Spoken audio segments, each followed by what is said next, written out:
Well, g'day, Max here again. Welcome back to the shop, and this is part 7 of our Dean Smith and Grace repair video, repair, rebuild. Yeah, I started listing it as repairs, but a lot of what we're doing is actually rebuilding, but a bit of both. So, last video we scraped in the underside of the compound or top slide, and I scraped it in just to a minimalistic value of, good. It's still good. It does your head in after a while, all the scraping. You get sick of it, but we did make sure that we had the contact where the contact was needed. Sometimes what I'll do is I'll look at something if I'm scraping it, and it's the end of the day, you're over it, and you look at it and it's good enough, so just put it down, and then I'll come back to it a couple of days later and I might just tinker with it a bit more, and just a little, a bit more on it just to improve it a bit, and generally that's what I do. So we may give that a bit more, we'll see how we go. What we need to do now is work on the other side of it. So I need to get this set up in the shaper so we can do these surfaces that we measured in the last video. Now, to set this up in the shaper, what my plan is to bolt it down. Get that out of the way. Not directly to the shaper table, but to bolt the top slide onto the cross slide, and then I can clamp the cross slide down and do any necessary shimming underneath it, so we get our cross slide all dialed in correct. So I'm just about to do a bit of scraping on the top of the cross slide, as the top slide is only contacting in the middle. I'll bring you closer. So you can see the contact ring under there, and yeah, it's pulling up by just over 1/1000th of an inch on this inner surface, which would slightly distort this, I would say, when it's pulled down, which is not what we want. So I'm just going to scrape this down till it's at the same level as this. I don't really want to scrape all of this, but we'll just see how we go. Now, in the interim, we had this piece of 7000 series aluminium in the shaper to cut the bevel for checking our dovetail ways, and we'll print it off this. So I've got all this scraped in on the bevel and also on the underside. So now we have a good tool we can use to check the dovetails, and we'll be able to use this on the top slide and the upper part of the compound slide. Aluminium, because it was what I had in my shop, and I didn't have to go and buy anything, and we're only doing a couple of them, so a couple of surfaces, so I'm sure it will be fine. And it did stay straight. I had no problem with any movement, as you could quite likely expect from a good quality bit of aluminium, 7000 series. So yeah, we'll get this bit lowered down. Anybody that enjoys scraping, well, you've got to be a different breed, It's quite satisfying, the end result you get, but getting there, so tedious. And yeah, I was at that a solid half a day to do that surface there. Okay. So I was just about to double check on this. It's like a thousandth of an inch, a thou and a half higher than the rest of it. So yeah, it is a bit confusing. I hope it's not one of those quirky Dean Smith and Grace things that they do, and they do a few, so I'm learning. Like their dovetail slides, they contact on these earlier ones on all surfaces, you know. So you've got 6 surfaces to contend with on a dovetail slide. So I've just been trying to get hold of our Australian, I'll call him our Australian DSG expert, machine reconditioner, and I've left a message. He must be busy, tied up at the moment, so logic sort of tells me this should be the same level as that, so there's no distortion when we tighten the top slide down. So I'm just going to go for it and bring this to the same level as this, because at the moment we can't check this for flatness or anything like that, being how this is proud, and we can't set it down and measure from the other side because there's a bit of wear underneath too. So let's just do it.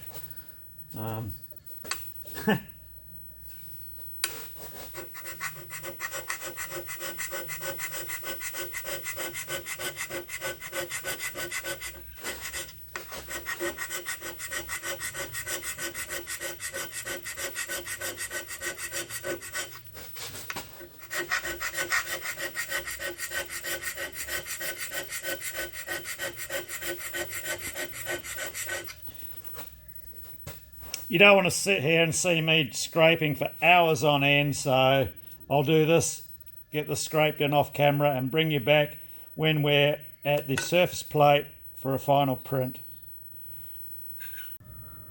Haha, just had the phone call I was waiting for. Yeah, regarding this, and underneath here it's hard to see. There's evidence of this being Blanchard ground. So yeah, definitely not standard GS Dean Smith and Grace to have that Blanchard ground. So yeah, this has been messed with, and yeah, my friend the machine reconditioner says nah, scrape it level. At least leave a ring around there, and you can relieve the inside, but you must have that solid ring there on the outside level with the rest of it. So we're on the right track. And slowly does it, we're coming along. Start to get some large contact patterns up here. Yeah, it's a bit of a falsie, that one. So we'll plot away.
So that was a very light layer of blue on the plate.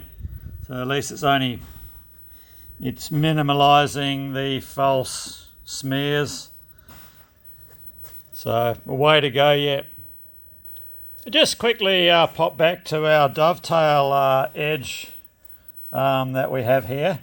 I'm going to put a handle, an insulating handle on either side of it, because Yeah, you can get a bit of heat distortion through these things, but when I scraped and checked this, the workshop ambient temperature was about 21 degrees C, which is good.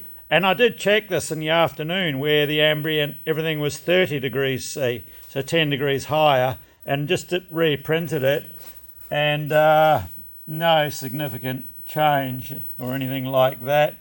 So yeah, just a small point. Right, this is as far as I'm going to take this. Generally we've got really good contact. Well, we have. It's a bit lighter in this corner here. I mean, I could take another couple of passes to improve that, but it's not necessary. It's static face.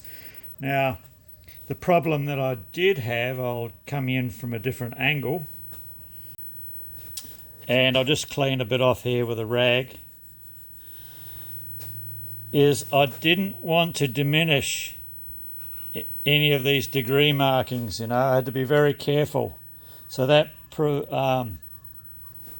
was a bit of an issue, as the majority of this face here, like it hangs out, it doesn't do much. So we've got a little bit of contact in spots. There's nothing there at all. Now, I would really have liked to laid into this with my roughing scraper and get the whole thing flat, but due to those degree marks, I did not want to chance damaging them, and that's why the process took me so long, just using my smaller scraper and just very gingerly taking this down. Our contact points per inch are more than double of what's required for a static surface. So, but yeah, that's what took the time, was to being very gentle to protect these degree markings. So when we put the top on, in its position where it would normally sit, we've got full coverage. Once you start angling a compound, you start losing it under your corners, which overhang anyway, so we're in a really good spot here.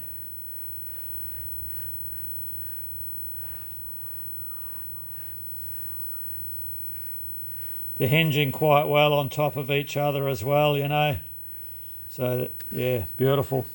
Okay, yeah, so my plan was to bolt this to this for the machining of this, being as it gets bolted down in a position where it would normally sit, and then I can put clamps around here and clamp this down to the machine table. What I'm going to do first is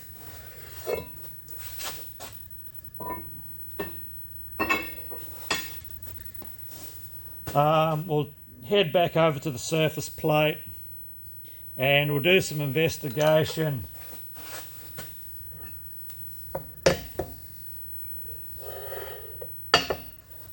on, we need 4 pads here of either equal height or something we can manage with shims. So we don't know. Let's go and measure this up and just see how this is in relation to our other surface. It has to be parallel, coplanar, within reason. Let's check see where it's pivoting. Somewhere around about there ish, somewhere around about there ish. So yeah, I think we're in a good spot there. So I'll get my indicator and we'll just have a run across the top here and just see where we are. Okay, so we'll just start at this corner because we're here.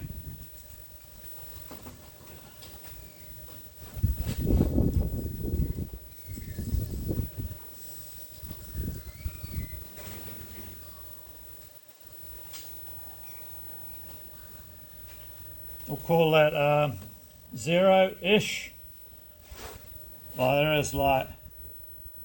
That's not too bad. Yeah.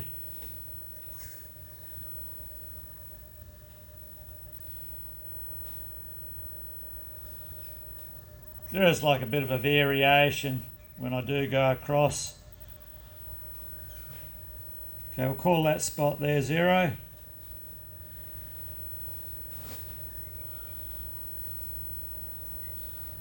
+1.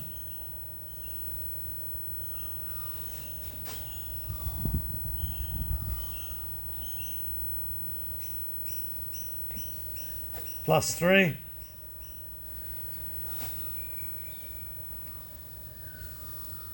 Bugger. Make sure we didn't move. And we did.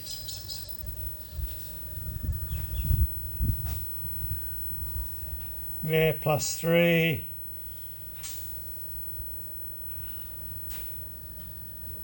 +2.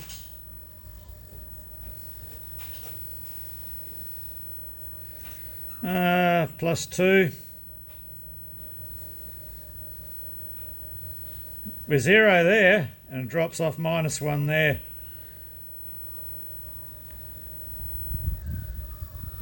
-2 there.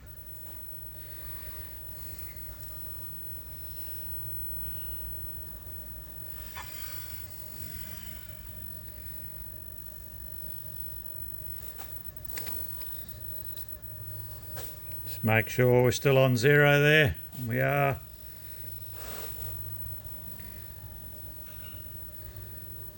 Okay, we're -1 to -2.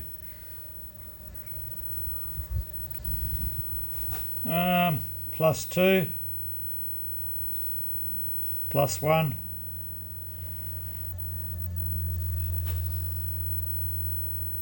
+2,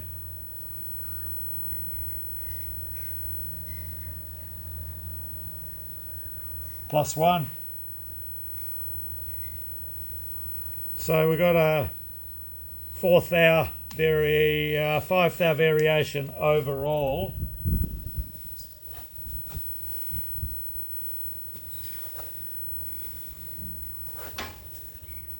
So 0, +1, +2, +3, -2, +2, -1, -2, +2, +1, +2, +1. So we need to get this flat and parallel. Once these are flat and parallel, then we can look at these. So pretty well, just so we don't go too far out of whack, I need to just check these measurements and just compare them to the saddle, to the dovetail on the saddle, because what we take off here, we need to take off here, and we'll probably have to relieve a strip out of here. And so it may appear, as in fact it actually does, we sort of got ourselves in a position where we're putting the horse before the cart, or cart before the horse. Because once this is set up for machining, the whole lot needs to be done on one setup. And we've got to take our measurements in such a way that we're not going to screw ourselves in a corner when we go to fit this to the saddle. This will be the master for the saddle, but we just got to be very careful which way we go with regards to our depth measurements. So it's looking like, yeah, this has got to be done anyway at some stage, so we'll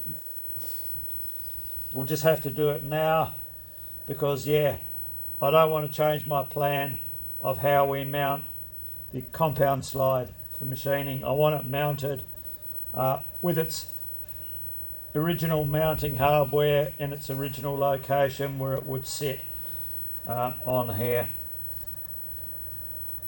Yeah, I could just bolt it down to the machine table, but it's not the way I want to do it. I want it mounted where it lives. Alright, so let me get some measuring done. So I've just taken some preliminary measurements just to see how everything lies here, where our cross slide runs on, just with a depth mic. And we know now the nominal measurement from the top to the bottom of the slideways is 3/4 of an inch.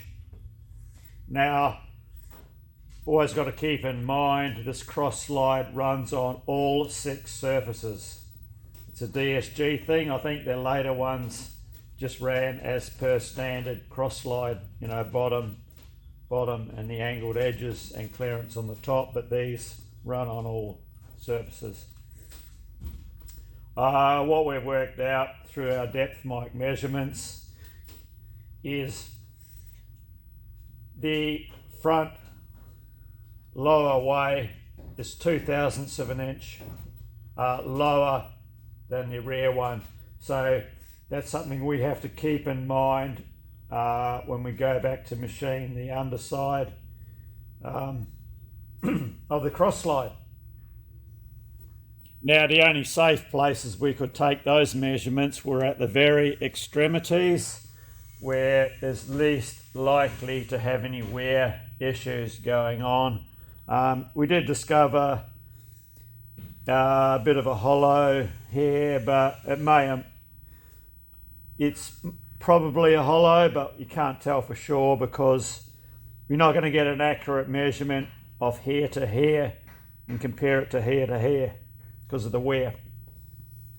So main thing we have to keep in mind that, yeah, this is higher than this, and we just transfer that difference, yeah, to the underside of the cross slide. It's not going to be a big issue at all. Where it will be noticeable is in this area here. So we'll just blend that in, and on the cross slide we are going to relieve that section there, so there's no interference and no funky looking bizzo going on. The same will have to be done just in this very rare section here. So let's go back to our cross slide and have a look at our measurements again on that. The way I picked up on that hollow was a measurement with a straight edge and feeler gauge. Now, bear in mind too, these are just preliminary measurements. It will all get fine-tuned, and we have not done our flex test yet on the saddle to make sure there's no distortion in this plane with the weight of the apron on, which is an important test to do. We don't want to be doing anything to this in its state there without confirming there's no flex going on. You know, the apron puts a lot of weight, and yeah, it shouldn't distort it, but I have been warned to check for it. So with our cross slide jacked up on some machinist jacks, I'm just making sure this is going to be a viable way to do this job in the shaper, and I was able so far to mimic the measurements that we have here through adjusting the machinist jacks. The other thing is too, the top edge here needs to be 2 thou lower than this edge here, the front edge, as per the approximate measurements we took just previously on the saddle. And if we look 0 here, -2 there, it sort of ties in a bit, you know. So we've got +2, sort of a 0. It does vaguely tie in. So what I'm going to do now is I'll get this clamped down, and I think I'm going to, or once it's indicated in, we'll probably machine the relief first in the center section. Then I'll have to rearrange my clamps so we can do the edges. So we've set this corner here. We're minus 2 thou there as per our dimension there. Plus 1 thou as our dimension should be there.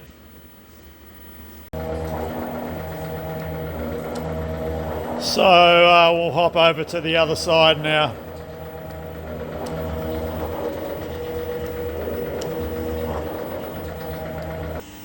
And we've come up on 0 as we should be on this corner here.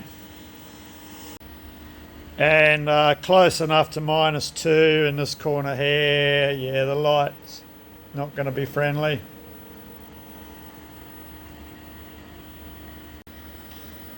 In the centre on this side, we should be reading plus 2 here. We're actually reading plus 1.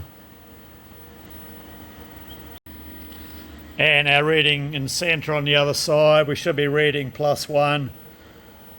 Oops, light's going to blow it out, and we are. So I'll throw some clamps on this now, being mindful to make sure our readings don't alter too much when we clamp it. They will move a bit and there will be a little minor bit of adjustment, but for this first stage it's not really that critical because we're just going to machine a 5/1000th inch recess to give this area clearance. When we re-clamp to touch these surfaces, that's where we have got to be really pedantic on our clamping.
Clearance is clearance. Oh, I just had a thought. I wonder if A-Bomb wants to swap granite plates. I mean, everything that he does would fit on my little one here. I need one like what he's got, so I can fit stuff on like that there. Okay, we're all set up, ready to rock and roll. We have our 2 markings here that we stay in between. I've just got an old tool out in my box. It's not a flash tool, I haven't even sharpened it. Just, no, it's not going to do it. See how it goes. And we've zeroed our indicator, mag base indicator for our down travel. So, yeah, we're probably only going to take 5 or 6 thou. It's only minimal we need to remove. And hopefully our part won't move, as yeah, we're only very lightly clamped down, but we're only taking very small cuts. So we'll remove our gib strip. Okay.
Okay.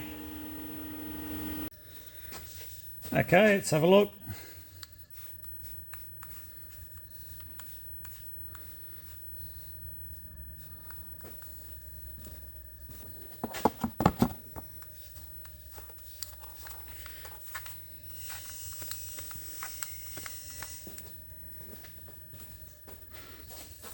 That'll give us our desired result.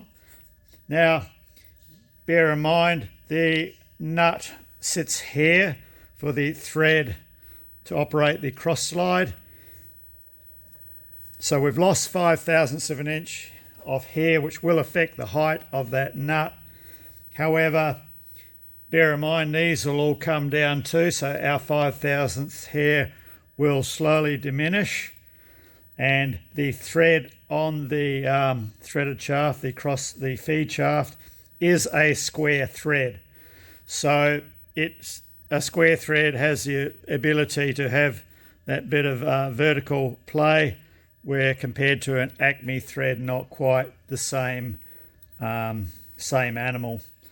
So we need to reset now so we can tickle up these edges. You just may see a discrepancy in width in the slot. That's nothing to worry about, as I've taken the bearing width directly off the saddle, so the clearance is where we need the clearance. So we've rejigged all of our clamping and being very careful that our part doesn't move or we induce a twist into it. So I've had indicators in various spots just to keep an eye on what's going on, and I'm pretty confident we haven't done anything outside 0.5/1000 of an inch. I have it supported. There are 6 locations underneath that support this thing. We'll get a shot. So the 2 screw jacks and a solid lump of steel here that has been machined to an appropriate length. It's actually one of the roller shafts off our Casto. And in the rear, our 2 adjustable jacks, and there is a screw jack in the middle supporting under that clamp as well.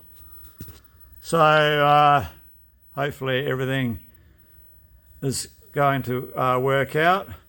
Oh, Josh Top, special service tool. Yeah, I do use the shifter on this machine for the tool clamping set screw there. Unless it's got some length, and so you can get a bit of welly on it. I use a fixed open enders for everything else. So I need to make a tool up so we can do all of these faces at the same time without any part adjustments, because that and that need to be done together. That and that need to be done together. Even though there's a 2 thou difference in height we're going to do them at, they still need to be done together. And while everything's in there, we also need to get in to do the underside of this dovetail. So we're going to have to make something up. So I had a rummage around and I found this likely looking piece of scrap. It's already been machined on 2 of the sides. It looks like it's something I've grabbed hold of to machine something else out of. So all that we have to do is take it down to the thickness so it will fit in our tool holder on the shaper. In there. And then we can adapt something to the other end of it.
Okay, I'll take this out, get it deburred, we'll flip her over and bring it to size of 3/4 of an inch wide. So that went well. The old Bridgeport, she still got it. They were 4mm deep cuts and she did it with relative ease. Okay, the other side, we only have to take about 3.4mm off, so we'll just do that in one pass.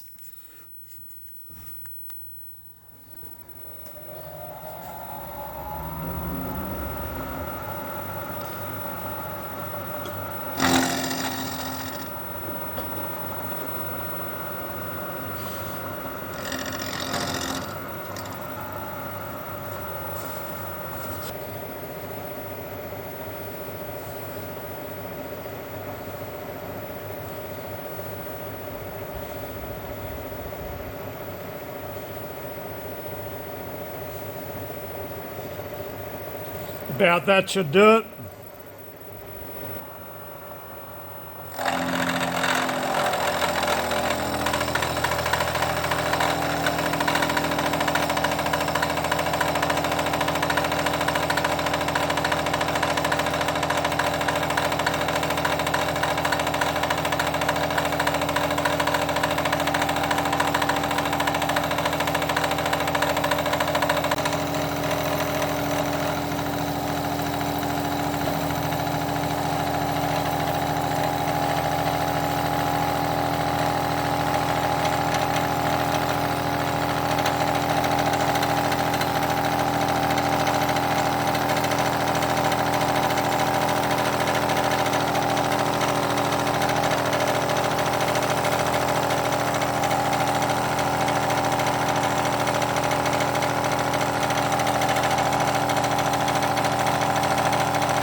Right, we'll get this one out and deburred.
Right, we've come up with a tool that does the job. I've just given it a final sharpen. It was a bit of mucking around to get it to miss all of the clamps so we can get in to do all our surfaces. I did put a carbide tip on it because we've got a lot of very light cutting to do on all of these surfaces, and it's not really the sort of thing you want to pull a tool out halfway along to give it a sharpen up. So see how it goes. Also, this cast iron that Dean Smith and Grace use, it's a very wear resistant. As I found out when we were doing this previous scraping, the amount of times I had to go back up and touch up the scraper blades. The high-speed steel that we used doing this relief cut, no problem there.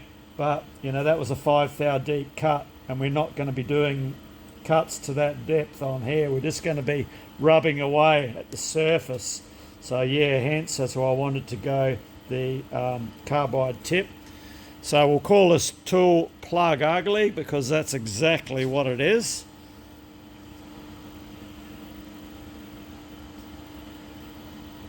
So we have our carbide tip on it.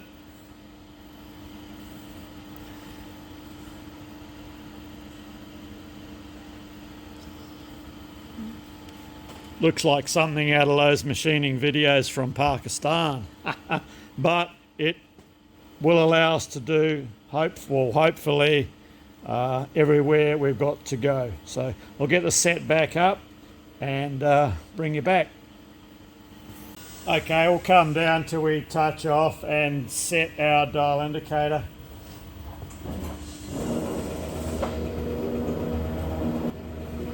I'm just coming down 1 thou at a time.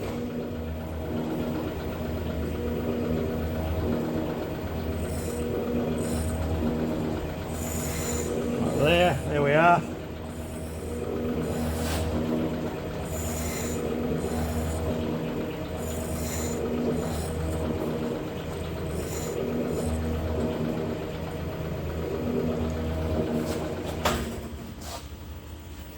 I'll just set our mag base to 0.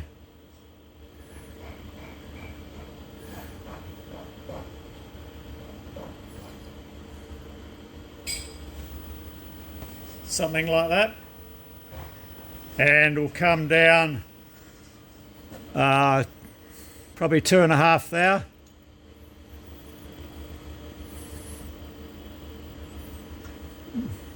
No, I'll go 3.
Okay, it's hard looking through the camera to get a good shot on this with regards to lighting. So we took 3 thou off. We knew we had a 3 thou high point here. We're just skimming out at our 0 there. So that's the 3 thou. We're -2 here. So a minus, if we put on a 2 thou cut, we may end up with a portion that, yeah, it's just skimming here.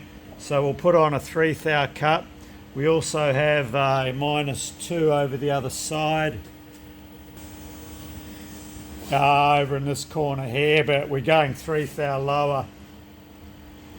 I'm going an extra thou lower than our measurements on our saddle due to that bit of wear and that dip in the front.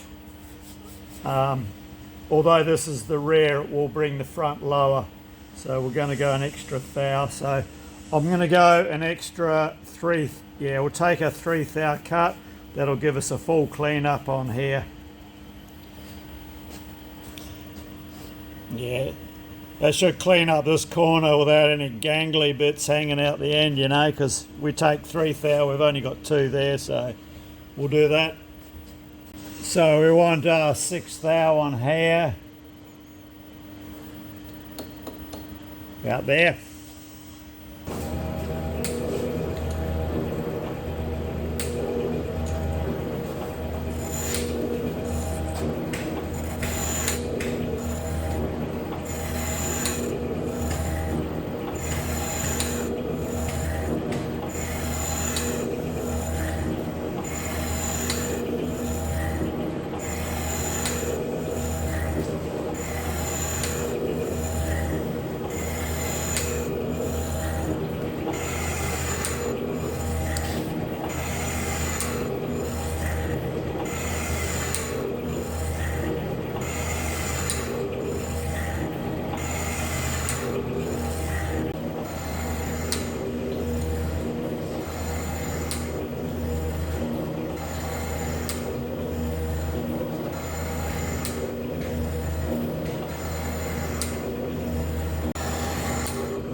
Okay, that's exactly what we want. We've got a good full clean up on here now. So what we'll do, we'll skip over to this one here.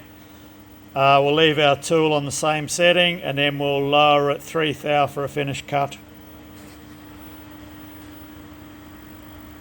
And the tool is doing a great job. It is cutting, not rubbing. Unfortunately, this machine, the smallest step over is 0.25 millimeters or 10 thou.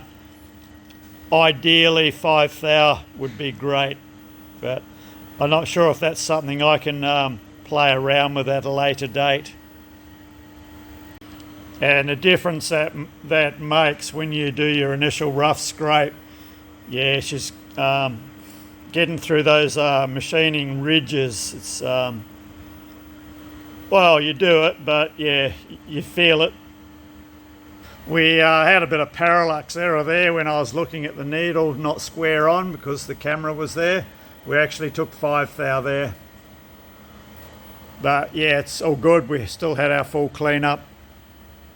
We will likely have to increase the depth of our centre section. Clearance there yet, but we'll wait and see.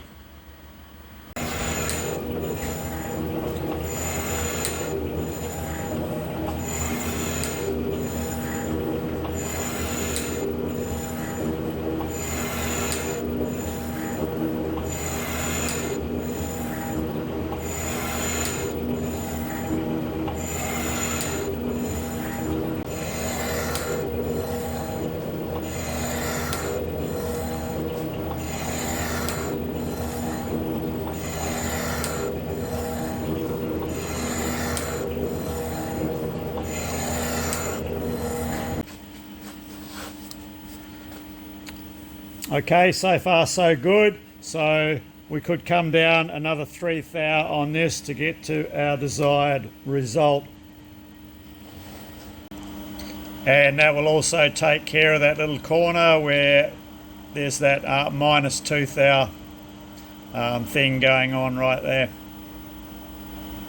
So just before we take the remainder off this one, I just pulled up and had a bit of a think about this, thinking what are the benefits of taking that off now or leaving it as is. Then we can flip it over, sit it on the surface, knowing it should be parallel with the underside, and finishing off our top slide. And also thinking that when I scrape in the slideway that this goes on, having this high may be to my advantage when, well, sorry, having this lower than this may be to my advantage to get this inner section scraped in. But then I was thinking, well, this is probably not flat anyway, it will have wear on it, so it's not going, I'm not going to gain anything.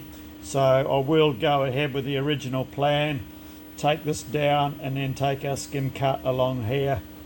All it will mean is, yeah, when we set it up the other way around, we just put some shim stock under here when we machine our top slide, which is not going to be, it's a no-brainer, just straightforward. So it does pay sometimes with things like this to, well, I find it does, just stop, have a bit of a think about where you're going, and then in case you change your plan or you think of a better way to do it during doing it. It's like hindsight before you've done it. Okay, so I'll take the remainder. We have 3/1000ths of an inch to go. So that'll bring us to 8 thou. So we're in 5, 6, 7, 8, and maybe a 10th or two, maybe a 10th. Should be right. From where you guys are with the parallax, it's probably looking like 8 1/4, but it's actually 8 1/10.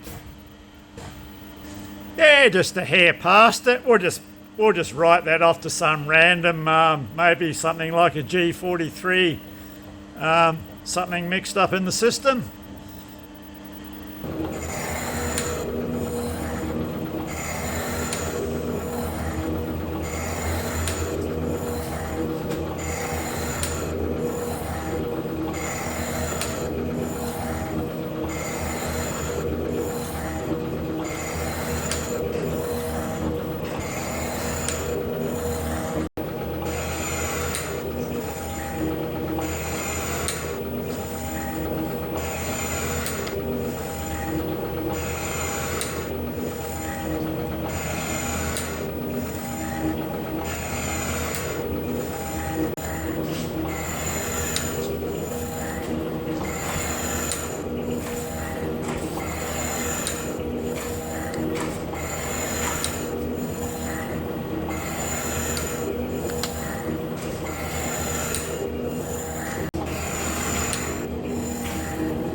Okay, great result.